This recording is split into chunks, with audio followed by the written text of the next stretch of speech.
tushereke pamoja ushindi kwa ukombozi wetu. Tujitoe wenyewe, tusimame pamoja kulinda uhuru na umoja wetu. Enyi Bwana na binti wa Afrika, mwili wa jua, mwili wa anga, tuifanye Afrika mti wa uzima. Tuungane sote, tuimbe pamoja, kuenzi shikamano hatima yetu. Tujitoe wenyewe kupambana pamoja, uhuru na umoja vitawale. Enyi Bwana na binti wa Afrika, mwili wa jua, mwili wa anga, tuifanye Afrika mti wa uzima. Tuungane sote na tujibidishe kutoa kilicho bora kwa Afrika. Chimbuko la wanadamu, chemchemi ya utamaduni, tumaini letu wakati wa mafarakano. Enyi Bwana na binti wa Afrika, mwili wa jua, mwili wa anga, tuifanye Afrika mti wa uzima.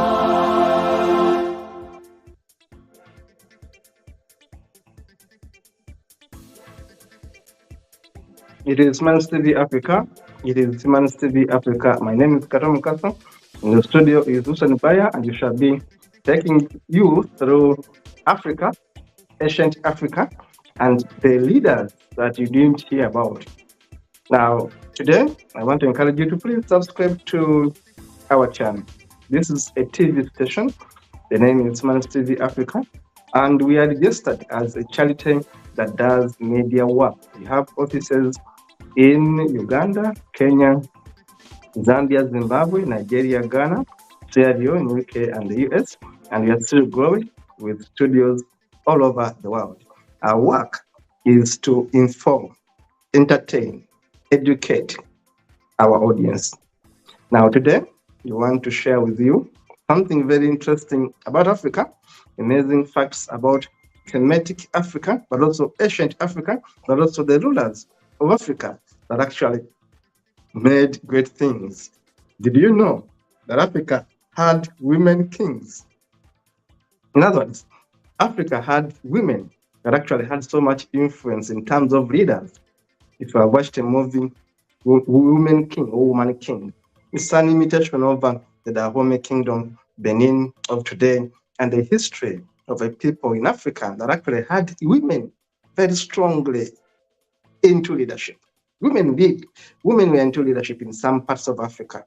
Yes. And do you know that we had countries, not countries, basically kingdoms that resisted colonialism and basically defeated colonists, such as the Battle of Adowa in Ethiopia, when Ethiopians on 1st March 1879 defeated the Italians. We shall be looking at the facts. Let us look at this and more.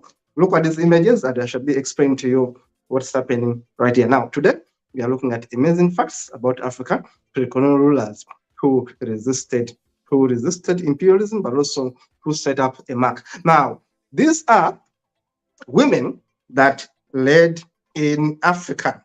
Now, these are the Amazon warriors, or the Dahomey women, the women who were special in the history of Africa. We call them women fighters of Dahomey. Women fighters of Dahomey were all from female military regiment in the kingdom of Dahomey, which is today Benin, probably called Benin. Now, these women here trained intensely often in hand-to-hand combat among themselves. They were so disciplined that they were taught survival skills. They never married. They never married. They never had children. Their work was to fight. Now, think about a woman that were fighting to protect their kingdom. These were the Dahomey warriors, women fighters in Dahomey, as we are going to be seeing now. These women had lots of skills to fight. They would lead men into war. They would lead men into battles, and they would win battles. They were celibates. They never married. They never married. They were always there to fight. So, women fighters. Now, another amazing fact about the history of Africa is that woman there, you see, her name is Nana Ya Asantewa. Nana Ya Asantewa, born in 1840 and died in 1921, led the Asante people against the British imperialism. Now, who was this lady? Nana Asante, the Queen Mother of Asantewa, had the responsibilities, including being a gatekeeper of the Golden Stool. The Golden Stool is the symbol or an emblem of the Ashanti Kingdom. Now, this woman protected the Ashanti Kingdom. She protected it. Now, Ghanaian, of course. We're talking about Ghanaian. If you go to Kumasi, if you go to the Mahia Palace Museum in Kumasi, Ghana, you will find an effigy of this woman, Nana Ya Asantewa. I saw this image when I was in Ghana. Now, what was special about her? Born around 1840, this woman fought against British imperialism, and she was a human rights activist, a politician, and leader. Led a rebellion against the British, and in a battle to defend what they called the Golden Stool, over 1,000 British were killed, and over 1,000 Asante people and more were also killed. But she was leading a war against imperialism until when she was captured and, of course, taken as a prisoner. This is when the war was able to end. But she resisted for a number of years to keep the kingdom of Dahomey alive, to keep the Asante people there respected. Now, that's one. Now, we also talk about another impressive history right there. We talk about the Ethiopians and the kingdoms in Ethiopia, and how did the Ethiopians manage to resist colonialism. Look at that image where the British go to the Ethiopians and bow down before them. Bow down before them, because the Ethiopians were so superior, were so organized, were so strong mentally that they couldn't be defeated, that they could only work with them. You remember Menelik, the second, who defeated the Italians at the Battle of Adwa. Now, these are leaders that resisted colonialism in ancient Africa. Of course, that is from the movie, The Woman King. Of course, we have watched this movie, Viola Davis and others trying to imitate what the women of Asante did so many years ago, beautifully, defending their kingdom against imperialism. Today, we ask a question: what are the women doing today? In those years, the women of Dahomey were defending their territory. They were fighters. Now, here, that image is an image of the pharaoh. Now, if you ask me, pharaohs that resisted imperialism, how did the pharaohs manage to keep their kingdoms, Kemet, call it Egypt, intact for a long time? These pharaohs resisted colonialism of whatever nature, call it imperialism, call it occupation. They resisted. Now, this is a photo of a warrior king of Kemet. It's called Thutmose III. Thutmose III, one of those that built the pyramids, but also resisted the Greeks from coming in, the Romans from coming in, and of course other tribes of Africa. Now, this is a summary of the rulers, kings, pharaohs that built the pyramids you see in Egypt. From Nama, the first dynasty, to Zosa III, Huni, Khufu, Amenhotep, Thutmose III, I've just told you about, Hotep the second, Menkaure, of course, and others. I'm just giving you a glimpse of rulers that resisted occupation, whether it was from within Africa or outside. These rulers resisted. Now, here we talk about another yet magnificent kingdom, the Benin Kingdom. call it the Benin city. Today, you talk about the Edo people of Nigeria, but their history is traced from 900 CE. 900 CE, the Edo people of present-day Nigeria resisted imperialism, but also built some of the best fortresses you could think about. They had the best palaces you could think about, as you can see in those images. 900 CE. So they had what they call the great city of Benin, the kingdom there, which was very strong by 900 CE. You can imagine how magnificent it was. The Edo people of present-day Nigeria. You talk about Benin Kingdom. This guys built one of the magnificent cities. It had lights. They used to have palm oil. They used to actually have lighting system, better roads in Benin of 900 CE. Had better roads, had street lights, had better agriculture system, had a defense system, soldiers well paid. Benin city walls. It was very hard to invade it and win it. They had gold.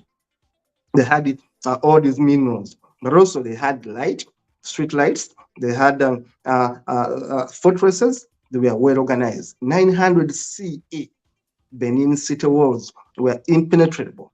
We are hard to penetrate. Now, we look at these figures again. We talk about people who resisted. For example, we talked about the King of Dahomey, the women warriors. You can see that photo of the women warriors, and I give you the source where I get this. If you want to read more, you can go and read more from the works of Melville Ekovitz, one of those anthropologists who wrote about women warriors of Benin, women who resisted imperialism, colonialism, and protected their kingdoms with their lives. Good soldiers, good fighters. Now, when you look at a book written by Nwando Achebe, Nwando Achebe's book of 2011 talks about the female king of colonial Nigeria. Yes, the female king of colonial Nigeria. Did you know that there were women who fought? There were women who led men to war. So Africa actually had women leaders. That is surprising. Yes, surprise. Yes, Africa had women that actually led men to war, that actually led their kingdoms to stability. That is it now. Let's continue to watch other images as prepared for today. Now, in these images, I'm still showing you women that led Africa. Ancient Africa, part of ancient Africa was actually led by women. On the screen, we see Agoije and the Dahomey Amazon warriors. Agoije, simply go and read about Agoije, one of these women that led their kingdoms to stability and defeated invaders. Agoije, one of those Dahomey or Amazon warriors, the kingdom of Dahomey, today you call it Benin Republic. And of course, when you go to Benin Republic, you are going to see that image on my right. Women warriors of Dahomey kingdom used to be called the Amazon warriors. Interesting history right there. Let us continue to see more facts about ancient Africa or pre-colonial Africa. Now, you see Shaka Zulu. If you remember Shaka Zulu, the guy who fought the British in the Anglo-Zulu War that took years and actually defeated the British on several occasions. 1879 was one of those examples. They began fighting from 1870s there. The fighting went on for almost 50 years. They were fighting, of course, different regiments, different leaders. But you remember Shaka Zulu, the guy on which the Zulu Empire is held. Today, first March, we celebrate.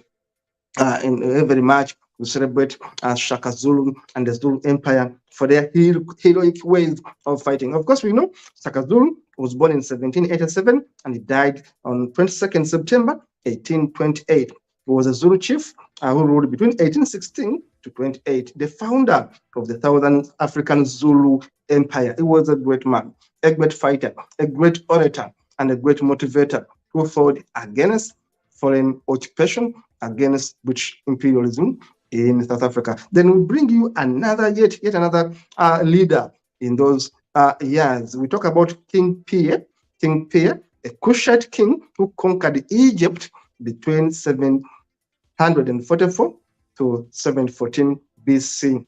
He is also credited to be the founding father of the 25th dynasty of Egypt, called Kemet.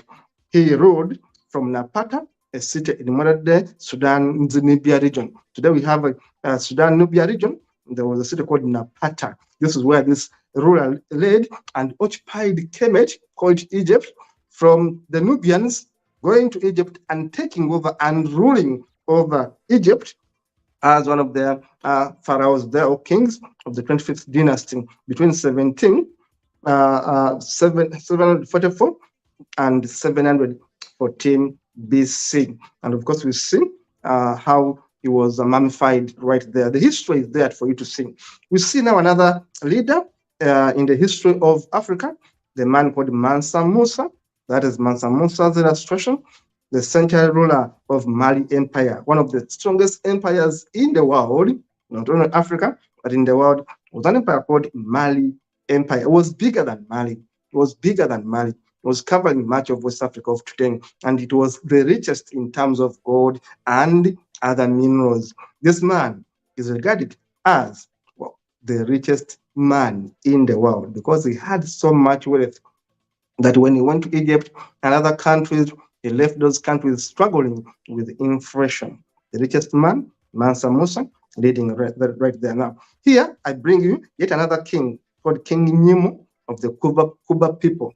King Nyimu of the Kuba people, who was also considered both natural and supernatural. They thought he was a god that could actually disappear. He was a good fighter. He could lead his soldiers to fight, his army to fight, and sometimes he could even disappear in thin air. Of course, it was a lie, but they believed that King Nyimu had supernatural powers. His Majesty Kingdom flourished between the 17th century to the 19th century, when finally it was defeated and taken over by, of course, the Belgians and others. That's how we lost it. We look at yet another leader.